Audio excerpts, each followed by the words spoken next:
Seorang gadis berusia 13 tahun pergi dari rumahnya. Tapi dia nggak pernah balik guys. Yang tersisa hanyalah pesan-pesan aneh di ponselnya, sebuah kuburan dangkal di tengah hutan, dan sebuah pengakuan mengerikan dari seorang remaja yang seharusnya jadi temennya. Pembunuhan ini bukan cuma brutal guys, tapi juga direncanakan dengan dingin. Dan bagian terkelamnya direkam untuk jadi konten. Kejadian ini sukses bikin gempar seluruh Rusia bahkan dunia. Publik bingung, marah, dan penuh tanda tanya. Kok bisa-bisanya anak seusia itu melakukan kejahatan sekeji ini? Apa yang sebenarnya terjadi? Di akhir video kita akan bongkar bagaimana rencana itu disusun dan kenapa semua tragedi ini direkam. Kisah tragis ini bermula pada pagi hari.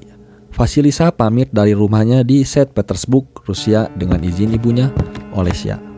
Vasilisa yang dikenal sebagai gadis kreatif, ceria, dan bercita-cita jadi penyanyi, berencana untuk menginap di rumah seorang temannya, yaitu Marta.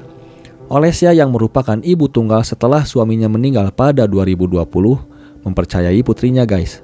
Tapi sekitar pukul 10 malam, ibunya menerima pesan aneh dari Vasilisa. Isinya begini. "Aku mencintaimu ibu, terima kasih untuk semuanya."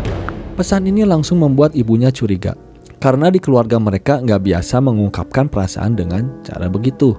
Ibunya langsung menelepon, tapi nggak ada jawaban guys.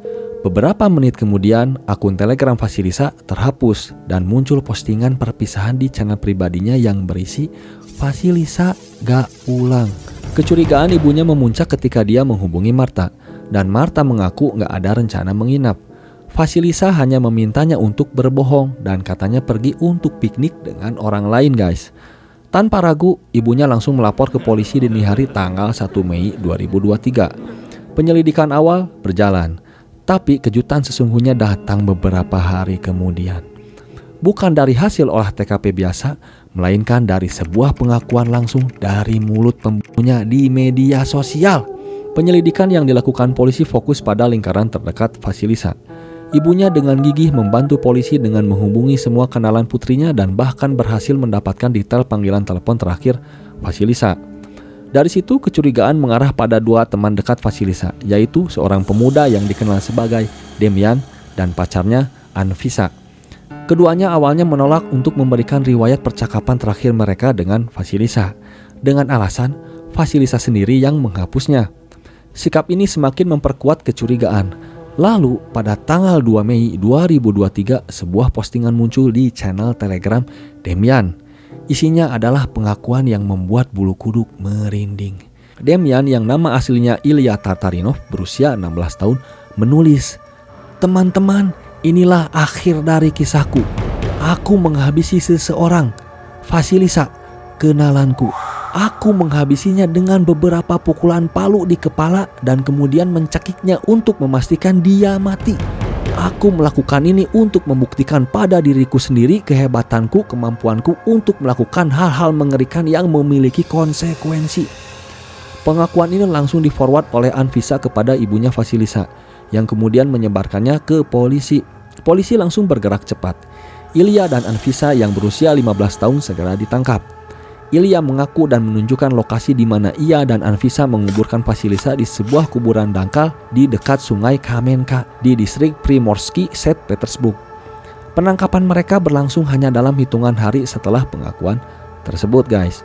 Sekarang kita masuk ke bagian yang paling ngeri, tapi penting untuk kita pahami agar kita bisa belajar dari kasus ini. Berdasarkan pengakuan Ilya dan penyelidikan polisi, kronologi kejadian versi pelaku kira-kira seperti ini guys. Pada hari Minggu 30 April 2023, Ilya dan Anfisa merencanakan untuk bertemu dengan Vasilisa. Dengan dalih piknik di hutan, mereka berhasil memancing Vasilisa keluar dari rumahnya. Mereka bahkan sudah mempersiapkan kuburan dangkal terlebih dahulu di hutan dekat sungai Kamenka. Vasilisa yang percaya bahwa ia akan pergi bersama teman-temannya mengikuti mereka tanpa curiga. Sesampainya di lokasi yang sepi, tanpa diduga, Ilya yang merupakan seorang trash streamer, seorang yang kerap membuat konten ekstrim secara online, menyerang Vasilisa. Ia mengayunkan benda tumpul berkali-kali ke arah kepala Vasilisa. Untuk memastikan korban tewas, Ilya kemudian mencekik Vasilisa. Selama kejadian ini, Anfisa diduga merekam aksi tersebut dengan ponselnya, seperti yang dilansir di beberapa media. Setelah memastikan Vasilisa tewas, mereka memasukkan jasad Vasilisa ke dalam kuburan dangkal yang sudah disiapkan dan menimbunnya. Usai menghabisinya, Ilya dan Anfisa menggunakan ponsel Vasilisa untuk mengirim pesan palsu kepada ibunya, Olesya, sebelum akhirnya menghancurkan perangkat tersebut, guys. Mereka berharap bisa menutupi kejahatan mereka dengan membuat seolah-olah Vasilisa pergi dengan sukarela. Motif Ilya, sebagaimana dia tulis dalam pengakuannya, sungguh di luar nalar manusia normal, guys. Aku melakukan ini untuk membuktikan pada diriku sendiri kehebatanku, kemampuanku untuk melakukan hal-hal mengerikan yang memiliki konsekuensi. Ngeri. Hasil otopsi terhadap jasad Vasilisa Faizova yang ditemukan pada tanggal 2 Mei 2023 mengkonfirmasi penderitaan yang luar biasa. Laporan menyebutkan penyebab kematian utama adalah trauma tumpul di kepala akibat pukulan benda tumpul yang diduga kuat adalah palu, serta tanda-tanda pencekikan di leher.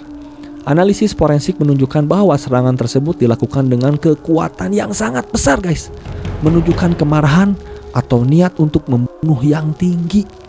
Meskipun data lengkap otopsi tidak dipublikasikan secara luas demi menghormati korban dan keluarga, informasi yang ada cukup untuk menggambarkan kekejaman perbuatan Ilya.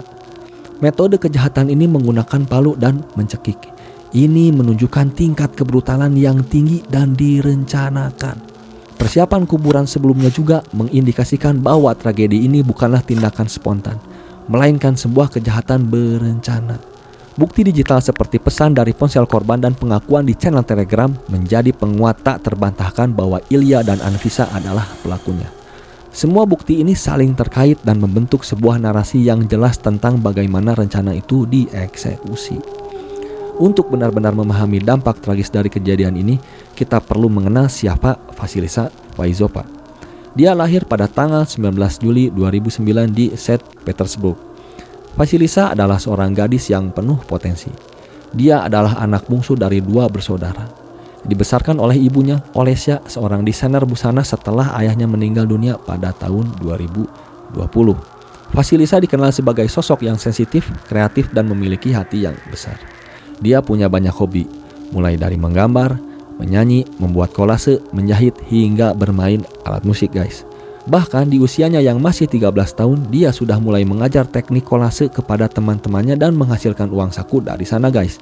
Dia bercita-cita menjadi seorang penyanyi atau artis terkenal. Di sisi lain, kita punya Ilya Tatarinov, seorang remaja 16 tahun yang dikenal sebagai Demian di dunia maya. Dia adalah seorang trash streamer, seseorang yang membuat konten online yang seringkali provokatif dan ekstrim untuk mendapatkan perhatian.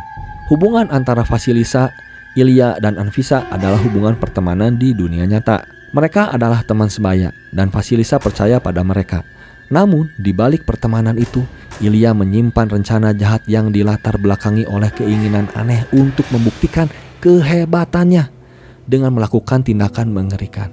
Tapi harus diingat juga, guys, bahwa keterangan-keterangan tersebut datang dari si pelaku, bukan dari sisi korban. Motif di balik pembunuhan Vasilisa ini sungguh membingungkan dan menakutkan. Pengakuan Ilya tentang ingin membuktikan kehebatan dan kemampuan untuk melakukan hal-hal mengerikan menunjukkan adanya gangguan kepribadian yang serius, kemungkinan besar sifat sosiopatik. Para ahli psikologi forensik menganalisis bahwa tindakan Ilya ini mungkin dipicu oleh keinginan untuk mendapatkan pengakuan dan popularitas di dunia maya, terutama di kalangan trash streamer, di mana semakin ekstrim konten, semakin banyak perhatian. Dia mungkin melihat pembunuhan ini sebagai konten terakhirnya yang paling spektakuler. Kasus ini memicu kontroversi besar di masyarakat Rusia. Banyak yang marah dan menuntut hukuman seberat-beratnya untuk Ilya dan Anfisa. Diskusi tentang peran orang tua, pengaruh media sosial terhadap remaja, dan perlunya regulasi konten online menjadi sangat intens. Beberapa pihak menyalahkan budaya trash streaming yang telah melahirkan monster-monster muda seperti Ilya. Yang jelas, guys, gak ada satu alasan pun yang bisa membenarkan pembunuhan, apalagi dengan cara sekeji ini. Ini adalah tragedi kemanusiaan yang harusnya jadi pelajaran buat kita semua tentang betapa pentingnya kontrol emosi, nilai-nilai kemanusiaan, dan bahaya laten dari dunia digital kalau nggak digunakan dengan bijak. Tragedi Vasilisa Faizova adalah sebuah cermin suram dari bagaimana dunia digital bisa disalahgunakan untuk merencanakan dan memamerkan kejahatan yang paling biadab sekalipun. Sebuah kisah tentang kepercayaan yang dikhianati, mimpi yang hancur, dan nyawa seorang gadis muda yang direnggut dengan cara yang tak terbayangkan. Kita semua harus belajar dari kasus ini. Mari kita jaga selalu anak-anak kita, awasi aktivitas online mereka, dan tanamkan nilai-nilai kemanusiaan yang sejati. Nah guys, itu tadi analisis kasus Vasilisa Faizova. Gimana menurut kalian? Kasus apa lagi yang mau kalian request untuk kita bahas di video berikutnya? Tulis di kolom komentar. Thank you guys yang udah nonton dari awal sampai akhir. Jangan lupa like, comment, and subscribe. Dan jangan lupa share ke teman-teman kalian yang gagal ginjal dan gagal sukses biar mereka tetap semangat hidup. Goodbye.